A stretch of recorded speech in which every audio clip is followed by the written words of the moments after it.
एक रात एक खंडर में रोशनी आई और बहुत ज्यादा प्रकाश हुआ और उसमें से एक इंसान बाहर आया। हाँ, वो देखने में इंसान जैसा ही था, लेकिन वो अंदर से पूरा का पूरा रॉबोट था जो हाई टेक्नोलॉजी से बना था। उसमें बहुत ज्यादा पावर थी, जैसे किसी का भी रूप लेना या किसी के नेचर को कॉपी कर लेना, और बहुत सी पावर थी। लेकिन जो सबसे जरूरी पावर थी वो एक्सपर्ट और मास्टर है टेक्नोलॉजी और वेपन्स में। वो फ्यूचर से आया था एक टास्क लेकर जो उसको फ्यूचर में दिया गया था।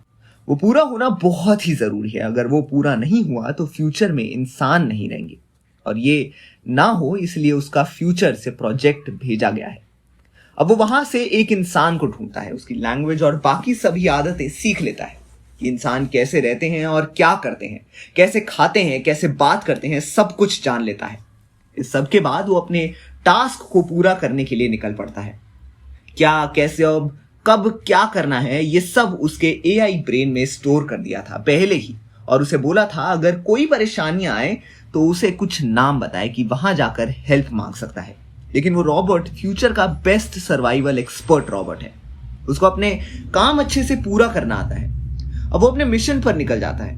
उसको बताया गया था कि उसको मेन एयरपोर्ट के पीछे जाना है, जहां एक लैब होगी जहां रॉबोट्स आर्मी बनाई जा रही है।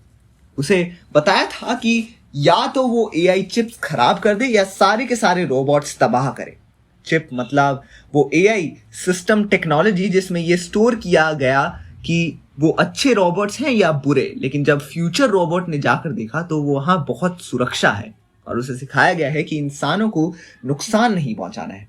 अगर कोई इमरजेंसी वाली परिस्थिति आए तो ही अटैक करना है किसी को, वरना किसी को अटैक नहीं करना।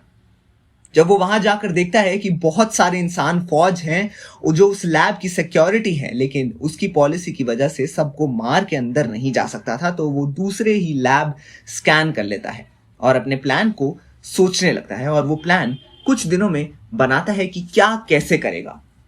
अब तो लैब के पास जाता है तो थोड़ी दूर एक पुरानी वैन खड़ी रहती है। वो उस वैन को ब्लास्ट कर देता है ताकि कुछ फौजी वहां चले जाएं, और होता भी वैसा ही है। कुछ फौजी वहां चले जाते हैं। अब वो एक कैप्टन या मेजर का रूप लेकर अंदर जाने ही वाला होता है कि वो देखता है साइंटिस्ट बाहर आ रहा है किसी काम के लिए। तब वो अंदर चला जाता है, फिर अपना टास्क स्टार्ट कर देता है। जब ये टास्क करने में लगा होता है तब रॉबोट को पता चलता है कि साइंटिस्ट ही फ्यूचर का खतरा है। फिर वो सोचता है अकेले ये सब करने से कुछ नहीं होगा, साइंटिस्ट को ही मारना पड़ेगा वरना वो फ्यूचर खराब कर देगा। फिर वो सारी चिप क्लियर कर देता है और रॉबोट्स को डिस्ट्रक्टिव मोड पर कर देता है। एक रॉबोट को ऐसा कोड करता है कि जब साइंटिस्ट उसमें चिप लगाए तो सारे रॉबोट्स ब्लास्ट होने लगे। कुछ देर बाद साइंटिस्ट आता है और रॉबोट में चिप लगाकर ऑन करता है, तभी सारे रॉबोट्स ब्लास्ट होना स्टार्ट हो जाते हैं। सारे फौजी वहां से बाहर भाग जाते हैं चिल्लाते हुए, और लैब के साथ साथ साइंटिस्ट भी मर जाता है। रॉबोट दूर से देखता है, उसके अलावा किसी और की मौत तो नहीं हुई, और उसे पता चलता है कि ऐसा कुछ नहीं हुआ। फिर वो अपने एआई से संदेश भेजता है कि अब फ्यूचर सुरक्षित है, मिशन सक्सेसफुल, अब मैं वापस आ रहा हूं। तो एक ऐसी ही कहानी मेकर्स रोबोट 3.0 में दिखा सकते हैं। तो आपके क्या विचार हैं, हमें कमेंट सेक्शन में अपनी राय जरूर बताएं, और देखते रहिए हमारा चैनल पॉलीग्राफ स्टूडियोज।